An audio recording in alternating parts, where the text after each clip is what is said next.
पुणे दर्शन part 5 मध्ये बघा, पुणे आणि PCMC मधली 10 सर्वात सुंदर गार्डन्स. पु ल देशपांडे उद्यान, सिंहगड रोडवरचं हे मिनी जपान, फोटोग्राफीसाठी एकदम बेस्ट. सारसबाग, तलावातलं सिद्धिविनायक मंदिर आणि हिरवळ, पुणेकरांचा आवडतं ठिकाण.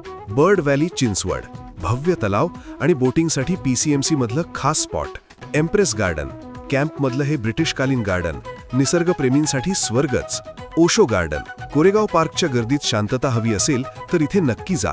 संभाजी गार्डन, JM रोडवरचं हे गार्डन, जिथे मत्स्यालय आणि मुलांसाठी खेळायला जागा आहे. दुर्गा टेकडी, निगडीमधलं हे ठिकाण, जिथून सूर्यास्त आणि शहराचा व्ह्यू भारी दिसतो. 7 वंडर्स पार्क, सहकार नगरमध्ये एकाच ठिकाणी बघा जगातील 7 आश्चर्ये. पेशवे एनर्जी पार्क, मुलांसाठी ॲडव्हेंचर स्पोर्ट्स आणि सायन्सची गंमत. बंड गार्डन, नदीकाठी निवांत संध्याकाळ घालवण्यासाठी एक शांत जागा. तुमच्या घराच्या जवळ कोणतं गार्डन आहे?